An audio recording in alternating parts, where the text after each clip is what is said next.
Welcome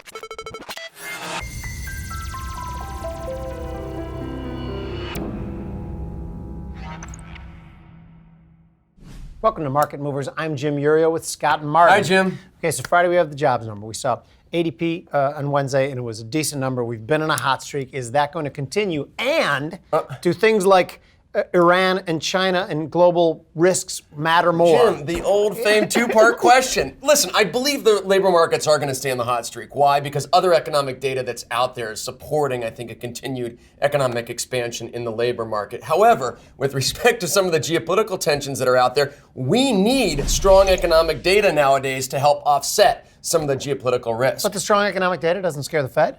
No, it doesn't, because of the fact that the Fed did what they needed to do. They needed to get this economy back on, say, its own stable footing so that the Fed could step away, not just hike rates anymore. Now, before we dive into our trade discussion, I'd like to point out that these are examples, not recommendations or advice. When we price these trades out, the S&P was trading at about 32.57-ish. Yeah, give or take a minute or two, Jim, when the S&P would move about 5 or 10 handles, which it does in this environment. That I actually like this as a trader, because there's a lot of expressions that are out there that I believe you can take advantage of depending on pricing levels and certainly depending on fill. So, Jim, just looking at things out there and feeling that I'm still nervous about a lot of the action recently. It's been positive in the sense that we've seen recoveries.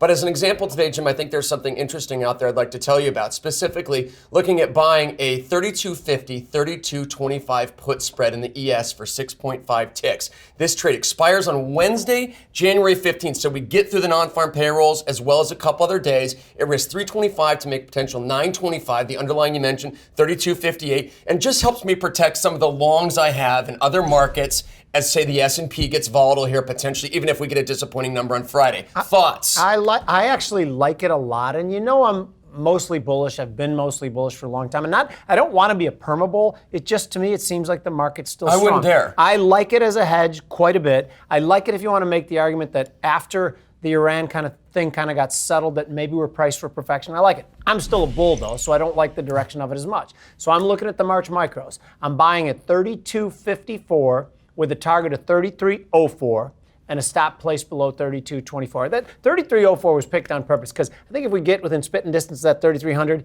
we shoot, we try to go through it. If we can't, might suck people in, and then might be the time to go. Right. Yeah, it risks 150 to make 250. Thoughts? Listen, I'm not against the bullish expressions that you've put on recently. In fact, a lot lately, because they've been correct. Yeah. But just in the sense of the levels are very good. I just believe the right thing to do these days is just a little bit more protection given everything that's been going on. I think both of those things can exist together quite comfortably. Most likely. Last question. Does China and Iran and global tension actually give the Fed a little ground cover to stay more dovish despite hot data? It does, and the fact that we're in the presidential election cycle, fourth year of. So therefore, the Fed has a lot of reasons to stay out of the way, and I believe those are things that the market likes to see given what the Fed has done for us so far last year. Thanks for joining us on Market Movers. I'm Jim Urio, where we are helping to make you a better trader.